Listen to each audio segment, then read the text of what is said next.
समय निकालकर यहाँ पर इकट्ठे हुए हैं। हालांकि यही काम आपके बीच में रहकर मैं दूसरे एंड पे करता हूँ। जो भी वाकया कल रात को मेरे साथ पेश आया, ना जाने कितने लोगों के साथ आया होगा, कईयों ने आवाज़ अपनी नहीं उठाई होगी। बहुत से लोग हैं जो इस हादसों के शिकार पहले भी हो चुके हैं।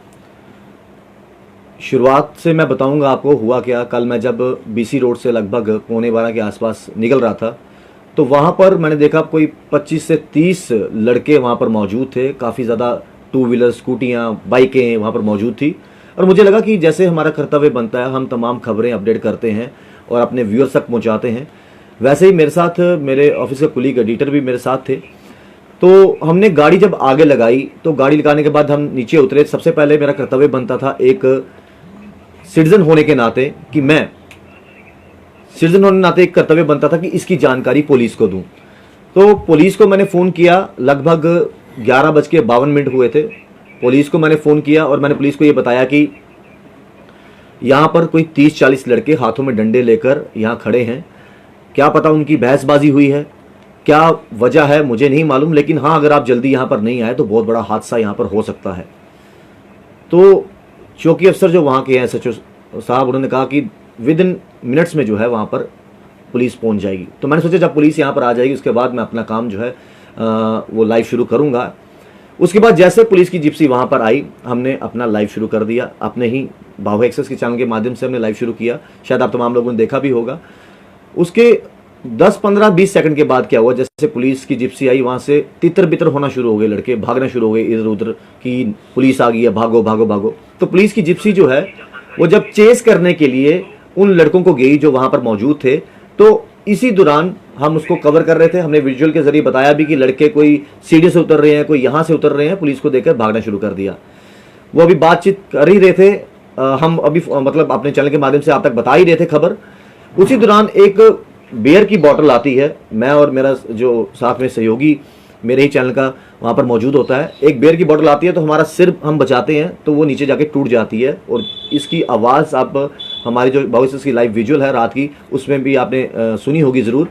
इसके साथ साथ क्या होता है कि जैसे हम समझ पाते हैं कि आखिरकार हुआ क्या है, पीछे हम देखते हैं तो एक दूसरी बियर की बोतल और आती है जो मेरे यहाँ पर टकरा कर नीचे जाके टूट जाती है। उसके बाद कुछ बहरूपीय कहूँगा मैं, उन्हें ट्रांसजेंडर्स नहीं कहूँगा। वो क्यों कहूँगा, क्योंकि हमारे घरों में जब भी कोई खुशियाँ आती हैं हम इनको बुलाते हैं और एक अच्छी दुआएं वो हमें दे के जाते हैं कि हमारा संसार जो है वो आने वाला संसार जो है बिल्कुल सही सलामत चले, खुशियाँ देकर जाते हैं। जब इस तरह के लोग क्रिमिनल एक्टिविटीज़ को बढ़ावा दें तो उन्हें मैं ट्रांसजेंडर नहीं कहूँगा, उनको ये कहूँगा कि ऐसे बहरूपी हैं जो ट्रांसजेंडर्स का नाम इस्तेमाल कर कर जो है वो ऐसी हरकतें कर रहे हैं।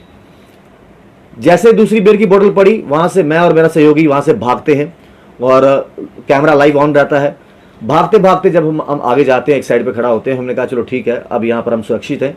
और लाइव जब बंद करता हूँ तो मेरी गाड़ी नीचे लगी होती है, मैं गाड़ी की तरफ जाने की कोशिश करता हूँ तो वहाँ से एक गाड़ी आती है। उस गाड़ी से 4 से 5 ट्रांसजेंडर उसमें से निकलते हैं, जो अपने आप को ट्रांसजेंडर बताते हैं, वहाँ पर रहते हैं काफ़ी देर से। वो गाड़ी से उतरते हैं और मेरे हाथ में जब माइक देखते हैं तो उतर के मेरे पीछे भागते हैं। तो मेरा जो साथ वाला सहयोगी है मेरे ही चैनल का, वो राइट साइड हो जाता है जहाँ पर मॉडल अकेडमी स्कूल पड़ता है, उस तरफ भागता है। उसके पीछे एक ट्रांसजेंडर भागता है और थक जाता है, वो रुक जाता है। तो ये कहीं ना कहीं बस के नीचे जाके छिप जाता है कि चलो जान बची। मैं वहीं से निकल जाता हूँ BC रोड की तरफ, जहाँ पर नीचे आप जानते हो अमृतसरी नान के कुलचे बड़े फेमस हैं, टुकड़ा कॉम्प्लेक्स है वो, वहाँ पहुँचने का प्रयास करता हूँ। तो 4-5 जो गाड़ी से उतरते हैं वो भी मेरे पीछे भागते हैं और वहाँ से आगे जैसे किसी ने घेरने के लिए फील्डिंग लगाई होती है, जैसे किसी को मारने के लिए 4-5 और वहाँ से आ जाते हैं। लगभग 10-12 के आसपास पकड़ते हैं मुझे, गिराते हैं नीचे, मारना शुरू करते हैं।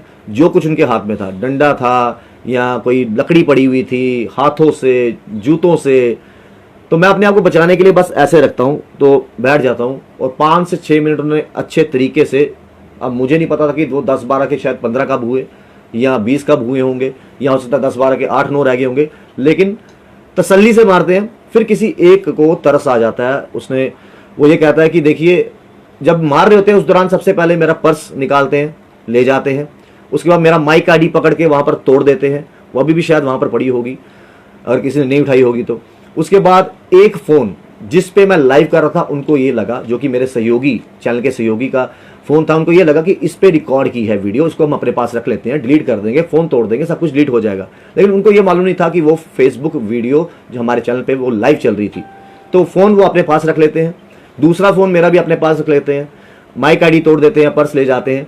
उसके बाद किसी एक को शायद तरस आता है कि बहुत ज़्यादा मार दिया, मीडिया का एक व्यक्ति है, उसको बहुत ज़्यादा मार दिया। उसने कहा कि ये हमारी आवाज़ उठाते हैं हमेशा, और आपको याद होगा पिछले कई दिनों से पूरी मीडिया जो है, जब भी हमारे ट्रांसजेंडर जब बाहर आते हैं अपनी आवाज़ बुलंद करने के लिए, तो हमेशा मीडिया उनकी आवाज़ बनकर जो है, उनकी ढाल बनकर जो है सवाल पूछती है एडमिनिस्ट्रेशन से, आखिरकार इनके साथ इंसाफ कब होगा।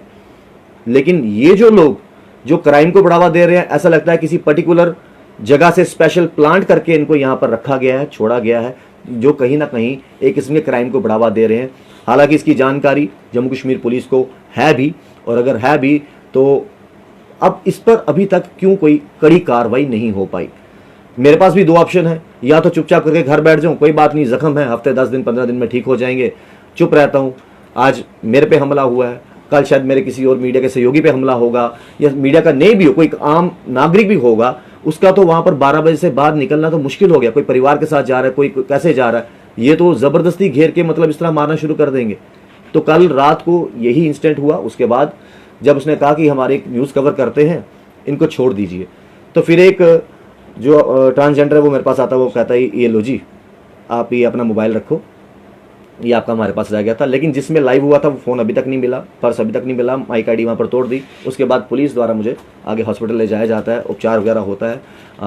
अभी इसके बारे में जो भी डिटेल्स हैं वो भी हमने साझी की है। लेकिन मैं एक अपने तरफ से निवेदन करना चाहता हूँ, जितने भी ट्रांसजेंडर्स हैं जो ये सब कुछ जानते हैं कि कुछ बहरूपिये उनका रूप धारण कर कर उनको गलत ठहराने की कोशिश कर रहे हैं, आप भी बाहर आइए, आप भी मीडिया वालों के साथ ना सही एक आम नागरिक के साथ खड़े हो जाइए और उनका पर्दाफाश कीजिए, जो सिर्फ और सिर्फ आपके नाम पर जो है ये क्राइम को बढ़ावा दे रहे हैं। जो चीज़ें ऐसी नहीं होनी चाहिए। ट्रांसजेंडर को लेकर हम सबके दिल में बहुत सी इज्जत है, मान है, सम्मान है, और हमेशा रहेगा। जब भी हमें दुआओं की ज़रूरत होती है तो हमेशा हमें दुआ देने आते हैं, और आगे भी देते रहेंगे। उनके लिए दिल से इज्जत हर एक के जहन में, और मैं भी उनको दिल से सलाम करता हूँ। लेकिन ये जो बहरूपिये यहाँ पर ये कर रहे हैं, ये बिल्कुल सरासर गलत कर रहे हैं। आज एक के साथ हुआ है, कल 10 के साथ हो सकता है। तो मैं यही चाहूँगा कि पुलिस से भी खासकर, और ट्रांसजेंडर से भी खासकर, और तमाम वो व्यक्ति जिन्होंने कभी ना कभी वो फेस किया होगा और जो आगे जाके फेस ना करें, उनसे मेरी यही रिक्वेस्ट है कि एक साथ इकट्ठे होकर आवाज़ बनिए और आगे से इस तरह की गतिविधियां ना हो। राहुल, क्या लगता है कितनी बड़ी थ्रेट है जो ट्रांसजेंडर का रूप लेकर इस तरह स्कैंडल, जिसको कहेंगे देह व्यापार, हम साफ कहेंगे, ट्रांसजेंडर के रूप में जो यहाँ पर चलाया जा रहा है, आने वाले टाइम पर कितनी बड़ी थ्रेट होगी? और क्या लगता है आपको कि जम्मू जो है दिल्ली के जीटी रोड में कन्वर्ट होने वाला है? बिल्कुल, आपने सही कहा, क्योंकि यहाँ पर देह व्यापार को लेकर कहीं ना कहीं बढ़ावा मिल रहा है, और वो ये बहरूपी ही कर रहे हैं। अपने आप को ट्रांसजेंडर शो करते हैं, लेकिन देह व्यापार का काम ज़्यादा चल रहा है। और ज़्यादा देर नहीं लगेगी कि जिस तरीके से जीटी रोड दिल्ली में है, तो यहाँ पर भी वो देह व्यापार को बढ़ाने के लिए, अब ना जाने कौन से ऐसे लोग इनके पीछे हैं या किन किन की सपोर्ट है। ये तो शरेआम कहते हैं, आप जाइए पुलिस से कंप्लेन करा दीजिए, आप जिसको मर्जी सुनाइए, हमारी बड़ी अप्रोच है, बड़ी अप्रोच है। अब कितनी अप्रोच है? ये तो आम नागरिक जो जुबान खोलेगा तो उसको तो खतरा है। आज मैं बोल रहा हूँ, ऐसा नहीं है कि कल को मेरे पे और एक अटैक हुआ तो दूसरा ना हो। तो ये चीज़ें जो है कहीं ना कहीं पुलिस को देखनी चाहिए कि ऐसा आइंदा ना हो। अदरवाइज बिल्कुल सही कहा मेरे सहयोगी ने कि ये जीटी रोड बनते टाइम नहीं लगेगा, और वाकई अगर इसको रोका नहीं गया समय पर तो ऐसा होना मुमकिन है। पुलिस की कॉपरेशन काफ़ी रही है, लेकिन कॉपरेशन का मतलब ये नहीं है कि आज आए, पूछ लिया क्या हुआ क्या नहीं हुआ, 2-4 दिन तफ्तीश कर ली, उसके बाद जो भी रिजल्ट निकला उसके बाद फिर ठंडे बैठ गए। इस पे रेगुलर इंटरवल पर कुछ करने की जरूरत है, एक कड़े स्टेप लेने की जरूरत है। ये तो वही बात होगी, इससे पहले ये चीज़ें रेलवे स्टेशन के पास होती थी, वहाँ के कड़क अफसर आए, उन्होंने उनको वहाँ से भगा दिया, वो उठ के बीसी रोड आ गए। तो ये तमाम लोग जानते हैं। एमएशन की बात कर लो, सेंट्रल स्कूल के बाहर की बात कर लो, ये तमाम जगहों पर रोज़ 12 साढ़े 12 बजे से लेकर 3 बजे तक इसी तरीके से जो है ये मैं कहूँगा नंगा नाच होता है, या फिर आप कह सकते हो कि क्राइम को बढ़ावा मिलता है। एसएसपी ने ज्वाइन किया है जम्मू में, क्या उम्मीदें उनसे लगाई जाती हैं चीज़ों को लेकर, कितना वो एक्टिव रहेंगे? और कल रात को भी उन्होंने जो है पुलिस को जो है डिप्यूट किया यहाँ पर, उनके लिए क्या कहेंगे? मैं बिल्कुल रिक्वेस्ट करूंगा एसएसपी चंदन कोहली जी से, जो जम्मू एसएसपी हैं, कि इस पर आप पर्सनली तौर पर आपका इस केस को ना सिर्फ मेरे मतलब इस चीज़ को लेकर आपको पर्सनली इन्वॉल्व होना पड़ेगा, ताकि इस तरह के हादसे आगे ना हो। उम्मीदें बिल्कुल हैं, पुलिस अच्छा काम करती है और करती आई है और आगे भी करेगी, लेकिन हाँ, पूरी उम्मीदें हैं कि आइंदा इस तरह का हादसा किसी के साथ भी ना हो। मैं तो चलो, मेरे आप तभी सभी भाई हो, सहयोगी हो, आज हाल पूछने आए हो, आज कवर कर रहे हो। शायद कुछ केसेस, कुछ आवाज़ें ऐसी भी हैं जो दब जाती हैं, शायद वो मीडिया तक नहीं पहुंचती या पुलिस तक नहीं पहुंचती, तो इस पे कड़ा एक्शन लेने की जरूरत है। शुक्रिया सर।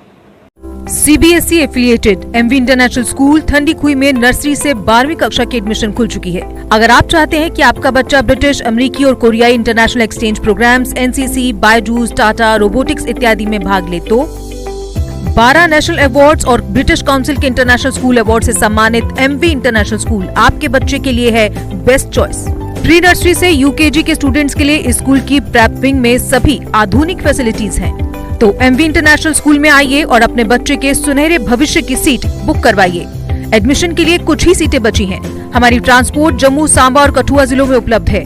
और हाँ, इस साल एडमिशन फीस भी नहीं है।